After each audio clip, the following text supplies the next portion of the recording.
Well, when US President Barack Obama sets foot in Israel, he'll be facing a Prime Minister who has proved hostile in the past and an Israeli population that can best be described as sceptical. This is Obama's first visit as President and facing a seemingly insurmountable task of reigniting a stalled peace process. Well, joining me now from our Melbourne studio is Zionist Federation of Australia President Philip Chester. It's nice to have you here, Mr. Chester. You know, it's often been said about Barack Obama that he talks about Israel a lot, but has not talked to Israelis often enough. Is that how you feel? Yes, well, good evening, Stan.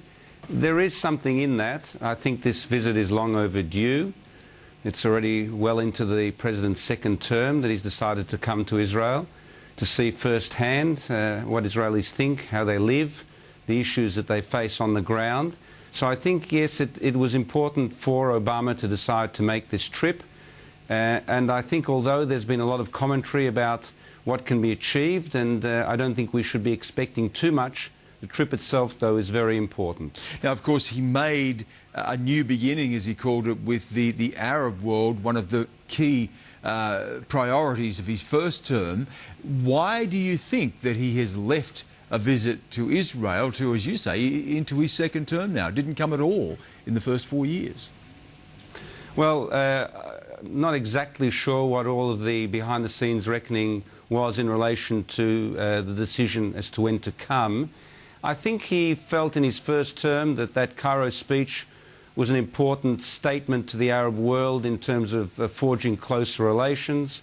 Perhaps he thought that the Arab world saw America as being too close to Israel, even though I don't agree with that perception. That may have been what motivated him to go to Cairo and make the statements he did.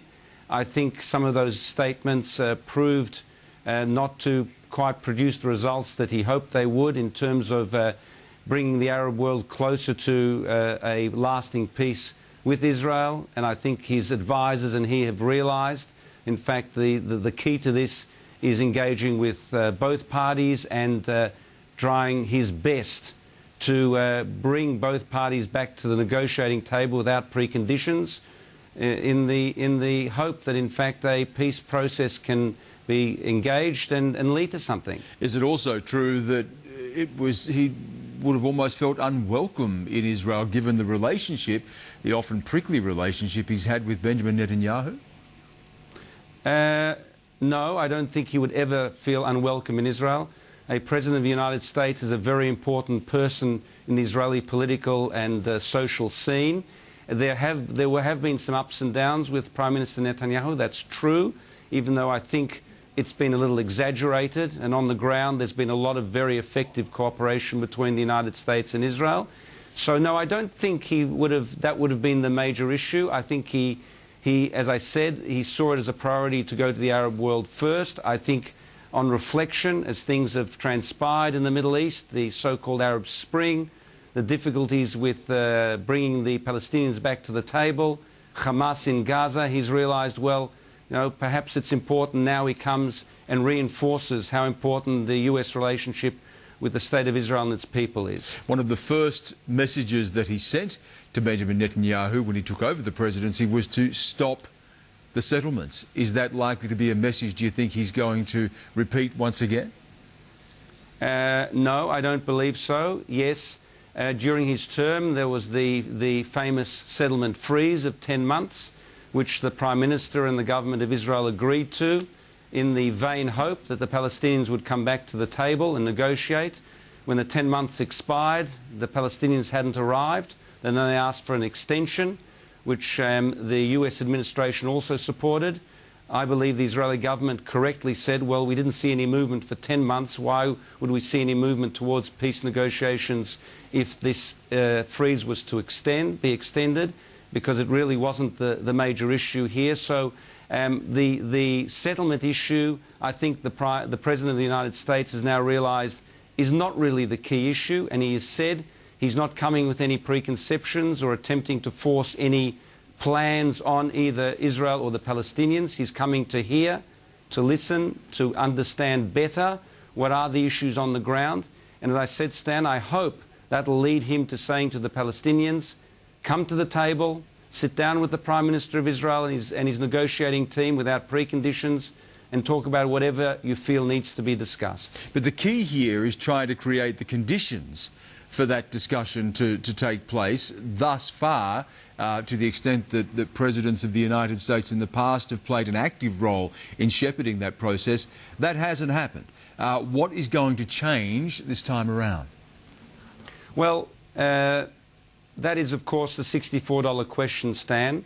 Hard to know, but I think the President of the United States, with all of his power and prestige, arriving on the scene, going to Israel, going to visit some very important sites in Israel, and of course conferring with the government of Israel, and then also going to Ramallah and seeing Mahmoud Abbas and the Palestinian Authorities administration, hopefully will lend some momentum towards kick-starting the negotiations. Even though he's not coming with any predetermined formula, which I think would be a mistake, as the parties themselves have to resolve the issues.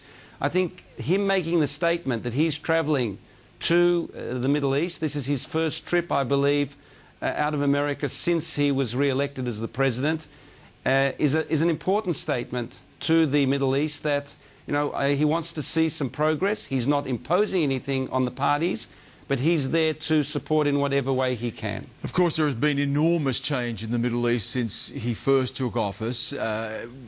When you look at the turmoil that we've seen in Egypt, the ongoing turmoil in Syria right now, the concern about Iran and Iran's lurch towards nuclear weapons, how much more urgency then is there for the President to take a greater role in the region? And how much more urgency is there also on the Israelis and the Palestinians to try to get back to the table? Well, there is a certain amount of urgency in terms of the Middle East issues. You've mentioned a few of them. Iran, of course, is a key one, and the President has had a bit to say in the lead-up to this visit about how important it is to prevent Iran from going nuclear. He hasn't ruled out any options, and in that sense, he's working very closely with Prime Minister Netanyahu and the Israelis as to how things develop on that score. In terms of Egypt, yes, it's still an unstable situation, and of course the United States has played a role, has been watching that very carefully. Syria is clearly out of control. The United States is involving itself from reports that we read in relation to supporting the rebels, but there's unfortunately, I think, going to be a lot more bloodshed and violence before that situation is resolved. So yes, I think the United States has to play an important role.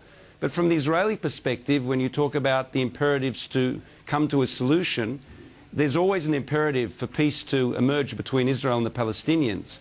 But at this very time, the Israelis are saying, and I think correctly so, we have a lot of other concerns in terms of our neighbours.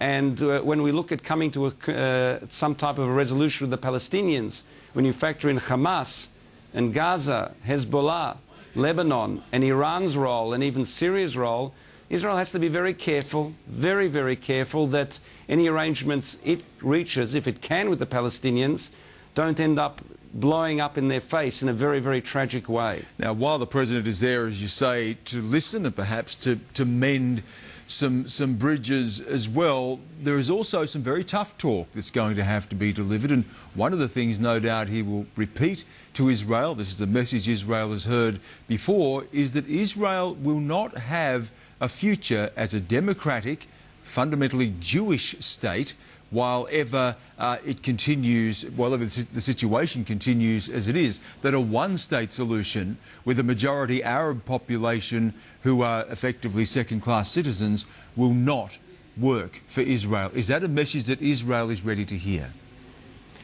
Stan, the majority of the Israeli population and the right-wing Likud Prime Minister Netanyahu, who people thought ideologically could never come to such an understanding, has acknowledged already for some time.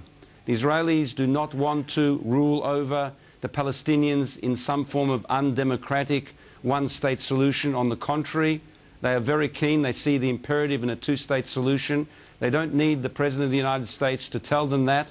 What they really need, the key to this, is and I'm sure they'll be doing this, the Prime Minister will be asking the President to put as clearly and as forcefully as he can to the Palestinians, come and talk to the Israelis, because when people talk to the Israelis and negotiate, solutions are found. Israel has compromised before. We did it with Egypt and gave up land and dismantled settlements. It did it in Gaza when it dismantled very painfully settlements and removed an Israeli population of some 8,000 from the Gaza Strip. The moral to that story, which Israel knows without being told by anybody, is if you come to negotiate with it, solutions will be found and compromises will be reached. Well, we'll have to see exactly what does turn out as the week progresses, and President Obama due to touch down there, I think, Tuesday night in Israel. But Philip Chester, thank you so much for joining us here on Newsnight. Thank you, Stan.